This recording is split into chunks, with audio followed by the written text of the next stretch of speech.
Hello दोस्तों, आप सभी का बहुत बहुत स्वागत है। आज हम भारत की नदियों के बारे में पढ़ेंगे। तो चलिए स्टार्ट करते हैं।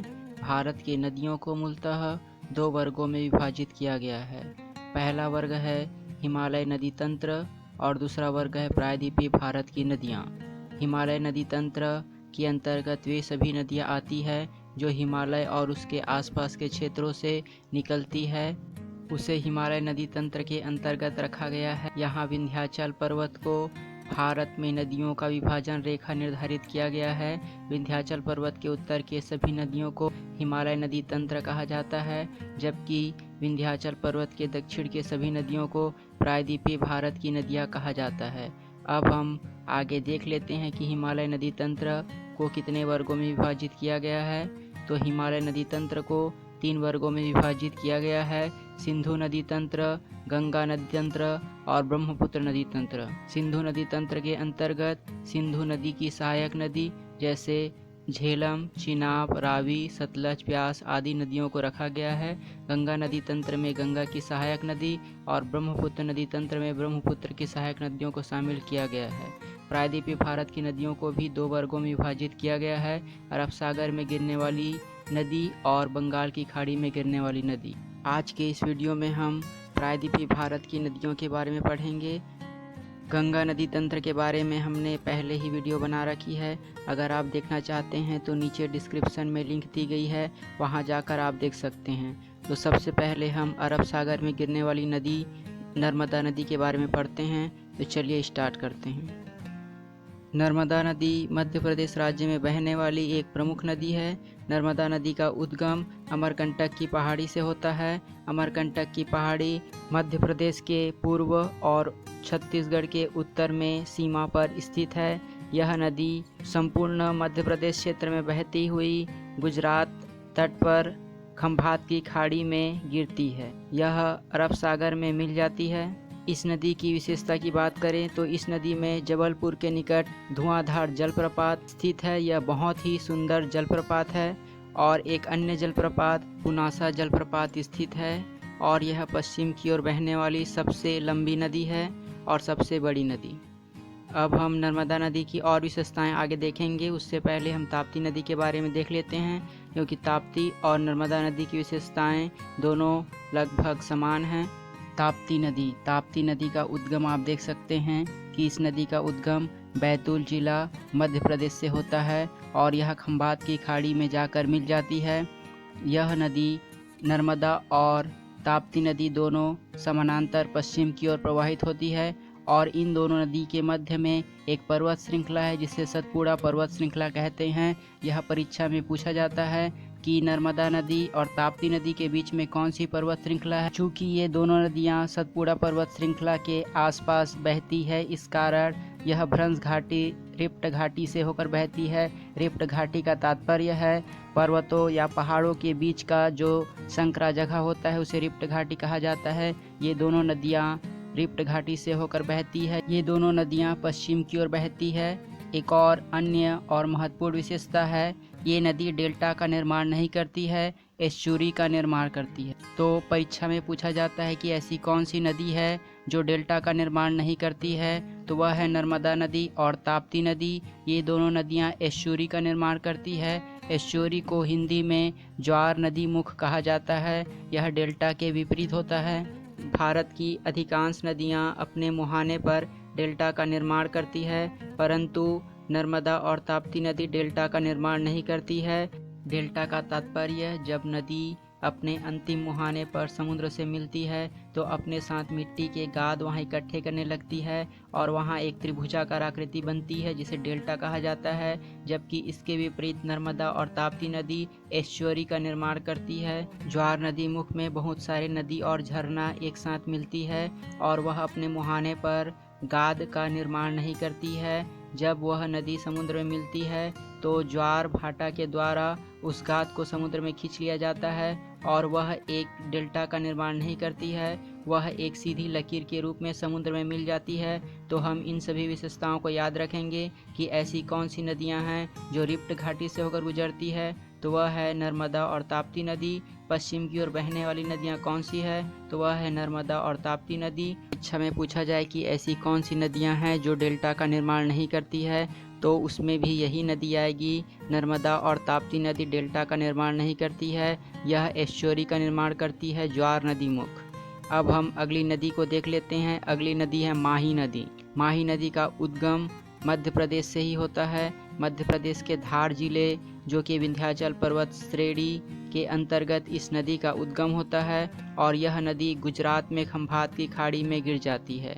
इस नदी की विशेषता की बात करें तो यह नदी 2 बार कर्क रेखा को काटती है, घुमावदार है, जिसके कारण यह कर्क रेखा को पहले ऊपर, उसके पश्चात वह नीचे आने पर वह कर्क रेखा को 2 बार काटती है।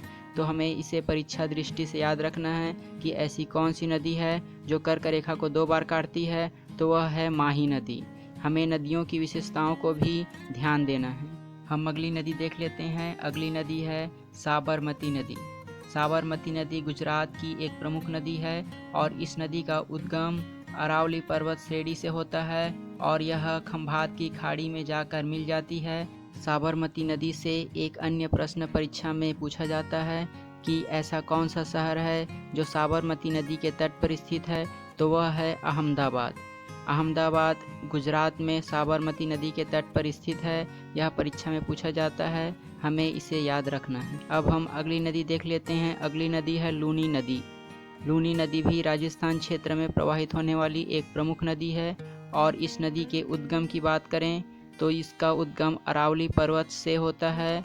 आप देख सकते हैं अरावली पर्वत, और यह प्रवाहित होते हुए कच्छ के रण में लुप्त हो जाती है। यह एकमात्र ऐसी नदी है जिसका निकास किसी समुद्र या नदी में नहीं होता है। यह कच्छ के रण जाकर गायब हो जाती है, सूख जाती है।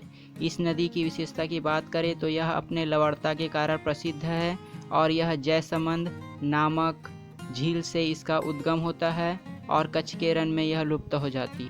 अरब सागर में गिरने वाली नदियों की बात करें तो गोवा में मांडोवी और जुआरी नदी भी अरब सागर में गिरती है। इसके अतिरिक्त केरल में भी कुछ नदियां अरब सागर में गिरती है। तो अब हम आगे बंगाल की खाड़ी में गिरने वाली नदियों के बारे में पढ़ेंगे। तो पहली नदी हम महानदी के बारे में पढ़ते हैं।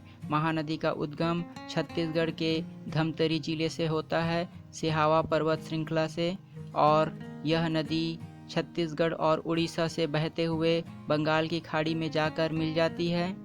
इस नदी की विशेषता की बात करें तो इस नदी में उड़ीसा में भारत का सबसे लंबा बांध हीराकुंड बांध निर्मित है। यह परीक्षा में पूछा जाता है कि हीराकुंड बांध किस नदी पर स्थित है, तो वह महानदी पर स्थित है। और हीराकुंड बांध किस राज्य में स्थित है, तो वह है उड़ीसा राज्य। यह भारत की सबसे लंबी बांध है।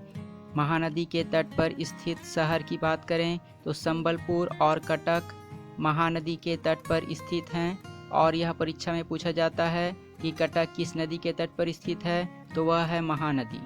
अगली नदी देख लेते हैं स्वर्णरेखा नदी। स्वर्णरेखा नदी का उद्गम छोटा नागपुर के पठार से होता है।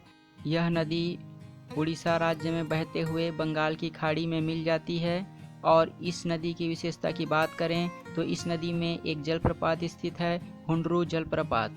तो हमें इसे याद रखना है कि हुंडरू जलप्रपात किस नदी पर स्थित है, तो वह है स्वर्णरेखा नदी पर। स्वर्णरेखा नदी के तट पर स्थित शहर की बात करें तो जमशेदपुर शहर स्वर्णरेखा नदी के तट पर स्थित है, जहां पर स्टील प्लांट है। तो हमें इसे याद रखना है। अगली नदी देख लेते हैं। अगली नदी है गोदावरी नदी। गोदावरी नदी प्रायद्वीपीय भारत में बहने वाली सबसे बड़ी नदी है, और इस नदी का उद्गम नासिक महाराष्ट्र में होता है। और यह नदी जहां उद्गम होती है वहां पर कुंभ मेला का आयोजन किया जाता है, और इस नदी को वृद्ध गंगा या दक्षिण गंगा के नाम से भी जाना जाता है। इस नदी की सहायक नदी मंजरा, वेनगंगा, वर्धा, पेनगंगा, प्राणहिता, इंद्रावती और सबरी नदी है। यह नदी महाराष्ट्र से निकलकर तेलंगाना और आंध्र प्रदेश होते हुए बंगाल की खाड़ी में मिल जाती है।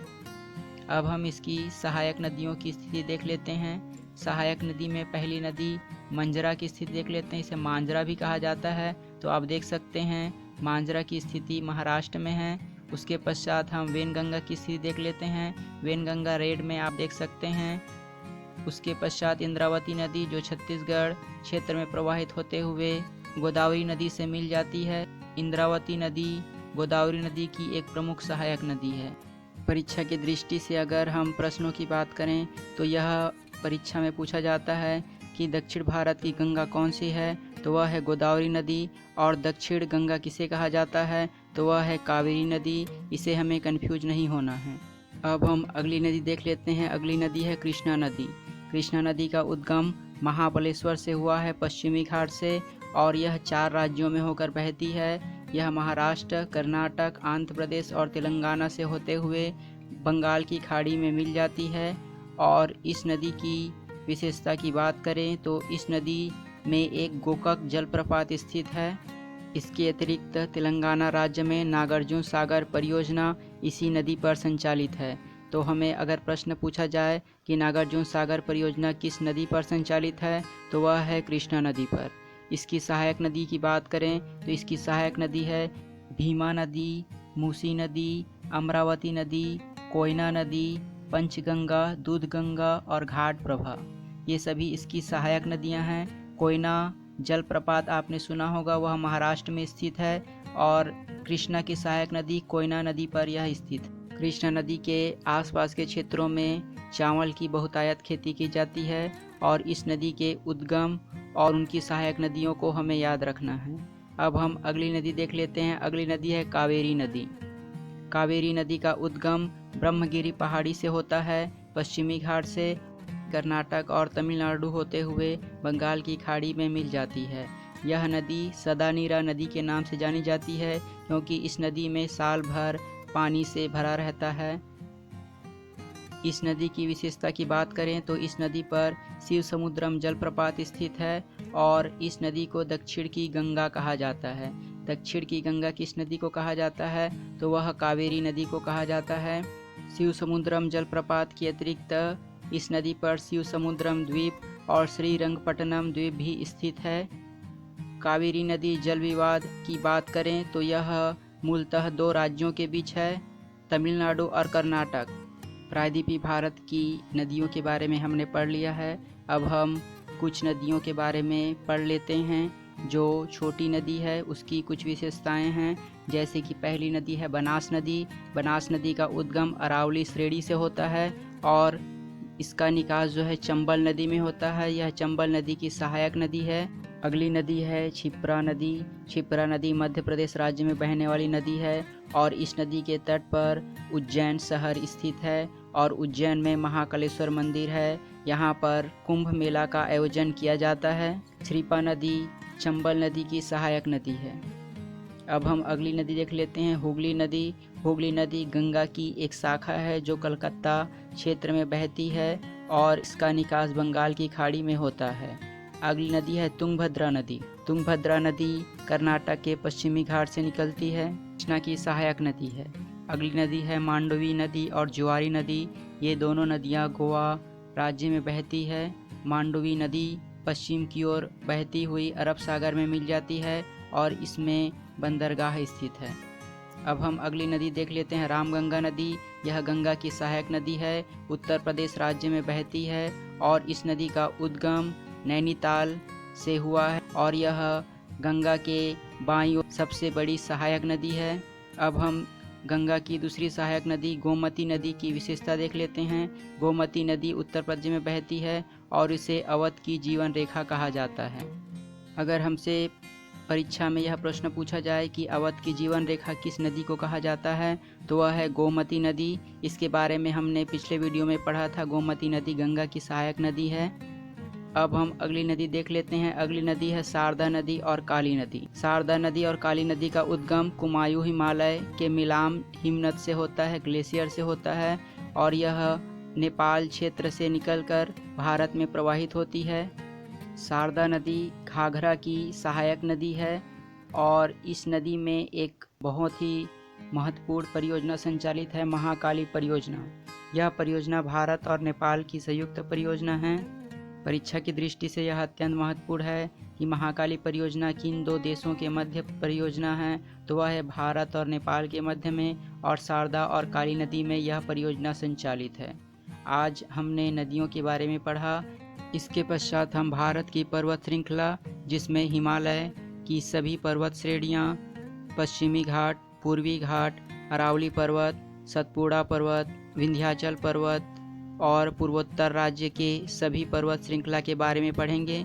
तो अगर आपको हमारी ये वीडियो अच्छी लगी और ऐसे ही और वीडियो पाना चाहते हैं तो हमारे चैनल को सब्सक्राइब कीजिए और बगल का नोटिफिकेशन बेल ऑन कर दीजिए, ताकि हमारी आने वाली सारी वीडियो आप तक पहुँचे सबसे पहले। धन्यवाद।